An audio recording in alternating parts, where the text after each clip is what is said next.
Hi, my name is DeeGee from DeeGeePCRepairs.com and welcome to my online class video demonstration. Today's video will focus on the front end part of the iPhone 8 series charging circuit. This part of the circuit is normally exposed to pry damage and loose components from battery or screen changes. This video will accompany the previous video I made on the charging of the iPhone 8 showing erratic charging and current, which I posted on Facebook. So what you will learn in this video is the first part of the circuit and how it operates.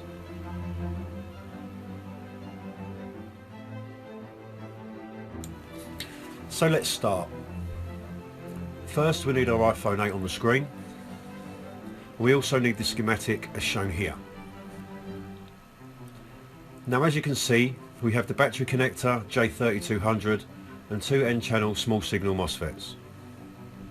These MOSFETs will act as level shifters to accommodate our 2V battery I2C powered device to work on the same bus that's running on 1.8 volts. These are the gas gauge level translators for the I2C circuit. This part of the circuit is called a bidirectional level shifter circuit. So let's see how it works from an off state. First we need our battery. Here you can see the battery connector pins on the drawing. Now the red pin is the battery positive pin, the black pins are ground, and the two green pins are the I2C, SDA and SCL pins. The red positive pin will be at battery voltage. The green pins for the I2C, SDA and SCL lines will be greater than 2 volts. This is normally about 2.5 volts.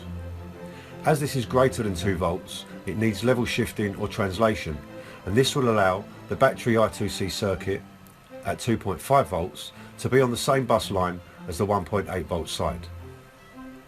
Again, that's what these two MOSFETs are for, but to keep it simple we can call them switches. As they connect the two sides together, they can handle pulse signals and allow isolation from the rest of the system bus. Now let's simulate the circuit operation from an off state. So we connect our battery to the battery connector as shown, and as you can see we have our 3V output from the battery via the connector to PP-BAT VCC. Now PP-BAT VCC routes from the battery connector to the main charging chip, which is Tigris. Tigris will then generate the VDD main voltage for the rest of the board. This voltage also supplies the main PMIC and will now allow the PMIC to be in a standby state ready for operation.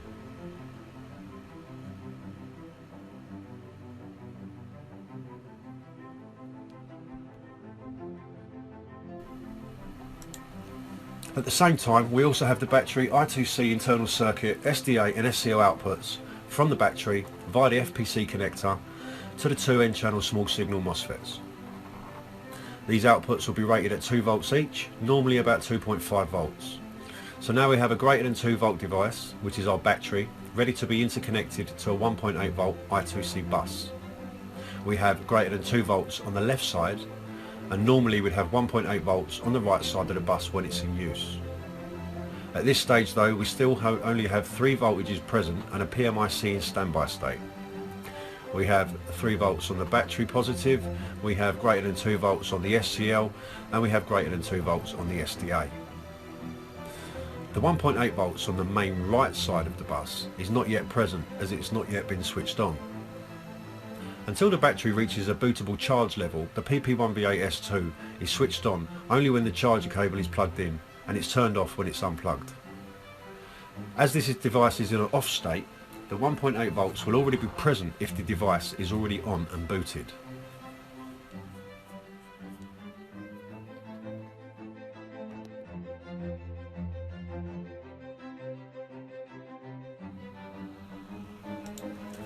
Now let's plug in the charging cable and simulate the circuit as shown here. Once the charging cable is plugged in, the device will start to boot and the PMIC will provide the output of PP1V8S2. This will now feed the gates on the two MOSFETs with 1.8 volts each.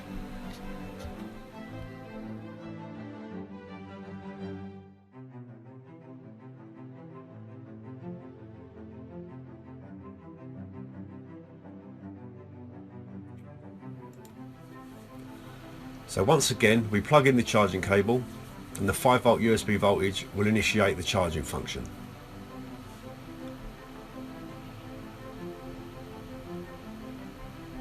The PMIC will output the PP1V8S2 voltage to the gates and the I2CO 2.2K pull-ups R1440 and R1441.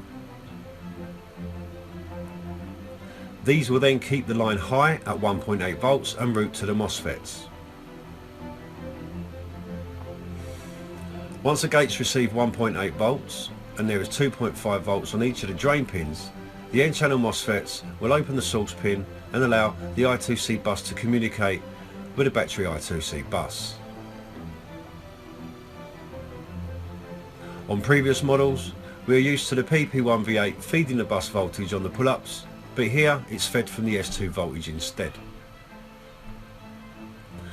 The I2CO bus is also connected to most of the ICs involved in the charging circuit, including Tigris and the AP or CPU. It's at this stage that the device is now charging.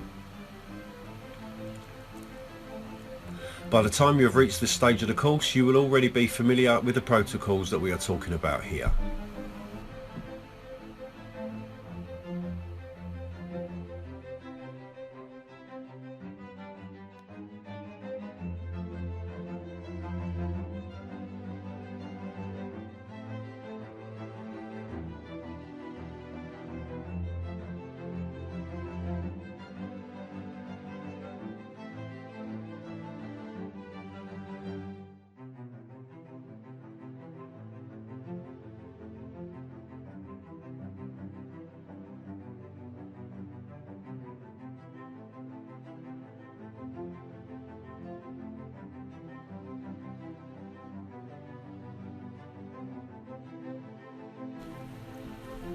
So what happens if the battery I2C lines are disconnected or they're in open circuit state?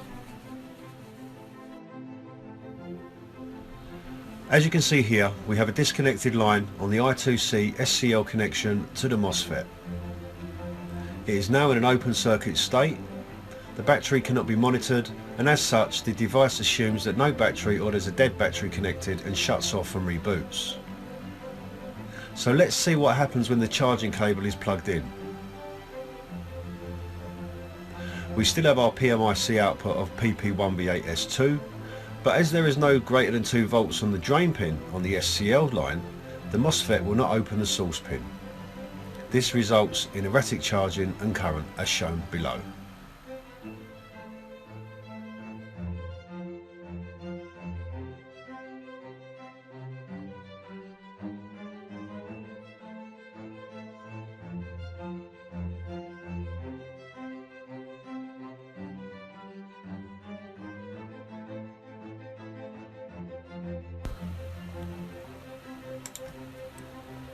Now we reconnect the broken line as shown, and let's see what happens now it's been reconnected.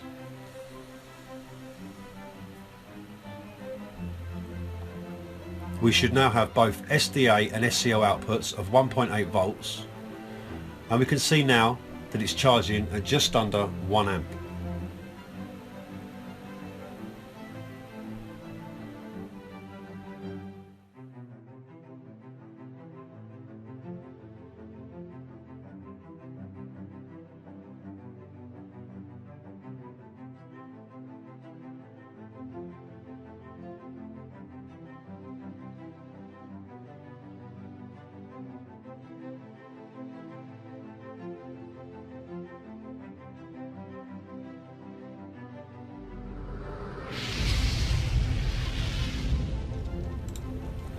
So let's look a little closer at the level shifting operation and how it works. Here we have the drawing for the MOSFET with its gate, drain and source. As you can see, the battery is connected and is at 2.5 volts on the drain pin. It will stay held there, isolated from the rest of the I2C bus, if both the gate and source are the same voltage properties. So in this slide we have both source and gate at 0 volts, and therefore no conductivity occurs.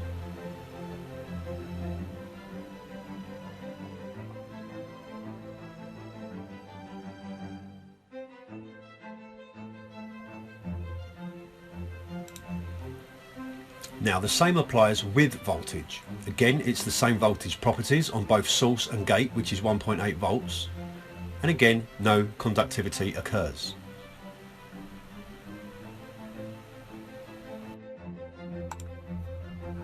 Now in this instance we have 1.8 volts on the I2C bus pulling down on the 1V8 line, which now puts that line at a different voltage to the gate at 0.4 volts, and the bus is in use.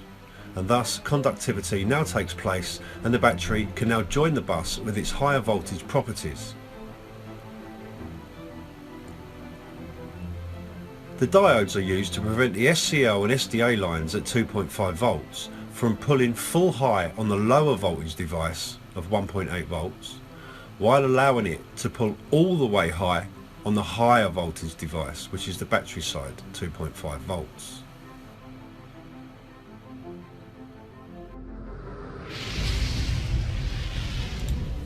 So to summarise, the battery must have at least greater than 2 volts I2C monitor outputs as well as its battery voltage. PP1V8S2 is only available if booted or when the charger cable is plugged in and the battery is not at a bootable level to boot. If the I2C front end circuit is not working, then no charging will take place, as this is the first section of the process. The charger IC Tigris handles battery monitoring and charging until the iOS has booted. Hopefully by knowing the working operation of the circuit, it will prevent unnecessary removal of the components. Unfortunately, diagnostics is not part of this demo, sorry. I'd just like to take this moment to thank everybody for their support over the years. And if you like the video, I will be providing paid course videos on my website in the course section. And more information will be available on my blog in due course.